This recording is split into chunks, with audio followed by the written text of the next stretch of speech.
What is going on, guys? This is Joey Young coming at you an update on the 125. Today I am doing a off schedule water change for these guys. I put up a video probably about a week ago about a ammonia spike issue, and actually the ammonia spike actually happened in this tank. I'll kind of go through what I'm doing to kind of prevent this. Alright, so the first thing is general update on the tank. The plants are doing really well. I actually ended up moving a couple plants around, and that's why it's a little bit dirty in terms of murkiness. But like I said, I'm doing a water change right now. It's getting drained for 50%, so the water's coming down soon, so you'll see it come off in a little bit here. Alright, so the first thing is I had one discus jump out of the tank and basically committed suicide. By the time I found the discus, it was basically pretty much dried up. So I'm one discus short in this tank. In terms of like the health of the discus, I didn't really see anything abnormal with the discus. I mean, it was eating just fine the day before. It wasn't pooping anything weird or anything like that. So didn't really know what happened. Maybe he got spooked at night, got spooked with some of the fishes, because a lot of these barbs, they like to kind of dash around and it can, you know, spook the discus. And you know, obviously I have an open top with a semi-cover glass, so I mean any discus can fly out. So that's kind of a risk that I kind of knew, and it was unfortunate that I lost one of the discus because of that. Alright, so with the ammonia spike, that was the other issue. I think that was 100% my fault. I've been kind of power feeding these guys a little bit more than usual, so the bio load kind of increased dramatically in the tank in like 2 weeks ago. And that's just, you know, feeding them and they're just eating or whatever, and probably like some uneaten food with some of these plants, as you can see, and they're kind of floating up here. They would kind of get stuck up there, and by the time I actually realized it, you know, I would just get something to push it off. You know, that's like 30 minutes, an hour before I actually even like come back and look at this. So a lot of the flakes and stuff would just get caught up in here, and the fish can't eat all of it. So like I said in the other video, I've been doing portion control, so I would just do like small portions and watch them all eat everything, and do another one, watch them eat everything, and then, you know, do it again. Before, I used to kind of just dump a bunch of food and be like, okay, here's all the food that I know you guys are gonna eat it. But they can't eat it fast enough where stuff got stuck. Alright, so this is kind of a rare occasion in terms of a water change. I don't really film, you know, my maintenance. Maybe I'll do it if you guys are interested. Pretty much, I'm doing a 50% water change, and how I'm draining the water is just through the FX5 hose down here. I just run this literally outside to my porch and just to the grass. So super easy, and all it is just one like just valve, and then when I'm done, I'll just switch it off. And it's super fast, super, you know, easy in terms of the water changes, and it will drain 50% and I'll fill it back up. Every week since, I guess, 2 weeks ago, I've been slowly siphoning the top of the substrate. So this Saturday coming up is normally when I do my water changes. I'll siphon a little bit. So I try to siphon different locations. I'll do like 10 gallons of, like, you know, this side, and then the next week I'll do 10 gallons of this side, of just siphoning whatever I could get. It's been picking up, you know, a lot of stuff, good stuff.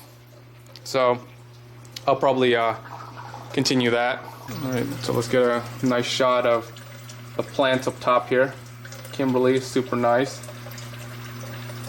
These guys are bouncing back. So what happened here was the Kimberleys were blocking the light, so they kind of melted back a little bit, but the carpet's looking nice. I've actually sewed a couple patches, as you can see here. The patch here is gone, the patch in the back is gone.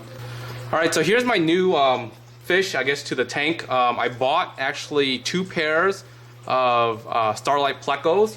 So I have 2 males and 2 females, and unfortunately one of the females died during quarantine. So I only have really 1 female, and maybe I'll look for another female down the road. But originally I was going to do a double Pleco, I guess, breeding project, I'm sorry, in the 33. But I noticed these guys are a lot bigger, and I decided to put them in this tank and just put a couple of Pleco caves for them to chill out.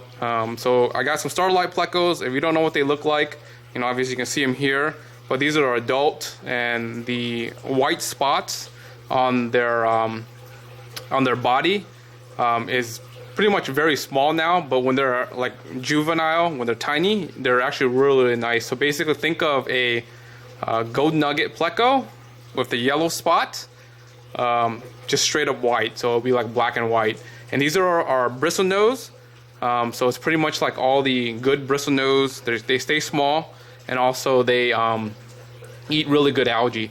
So and they're pretty rare, so they're pretty cool. So anyways, I got a pair of these guys. They're doing really well so far, except for the female, like I mentioned. So I'm excited to see them grow and possibly them breeding. If they breed, they have fry, I'll throw the fry in the other tank to raise them up. All right, so it's almost at 50%. Normally this is how I change all my waters in this tank and the other tanks. Straight up 50% water change, nothing too special. And it's really quick and easy, as you can see. Like, I'm just talking to you guys, and it's only been, you know, maybe like under 5 minutes or so in terms of the cuts as well, right? You guys don't see everything, but you know, it's almost drained 50%. The filling actually takes up the longest just because I made an adapter to it, and it doesn't get the full pressure, the water or the sink. But in general, you know, the fish are doing, you know, really good. The discus pair here, the two blue diamonds, are still laying eggs occasionally, and they'll just eat them up. Obviously, there's too many fish in here. They can't raise them. I still really want to have a separate tank for them, but right now I'm just kind of like booked in terms of tanks and all these other projects. So maybe down the road, I'll get them a tank and try to breed discus again. Guys, so this is a short update on the tank. I had to go fill this tank back up, and you know, noise is getting pretty loud. But make sure you guys check out the Purely Aquatic website. It's up, it's live, and the coupon to get 10% off is 2,000 subs, so make sure you guys use that. I have plants on there for sale, so any of these plants that you guys see here. I also got the Wabikusa Eco Ball for sale, so make sure you guys take advantage of that. It's really different. You guys don't really see that in the US a lot, so definitely check it out. Alright guys, until next time, peace guys. Are you looking to take on the next challenge in the Planet Tank hobby? Then make sure to check out the Purely Aquatic Wabikusa Eco Ball. It's simple, unique, and easy to care for. This is the next level in the Planet Tank hobby, blending immerse and submerge plants together. Stop by the store at purelyaquatic.com to buy your own Eco Ball and rare plants.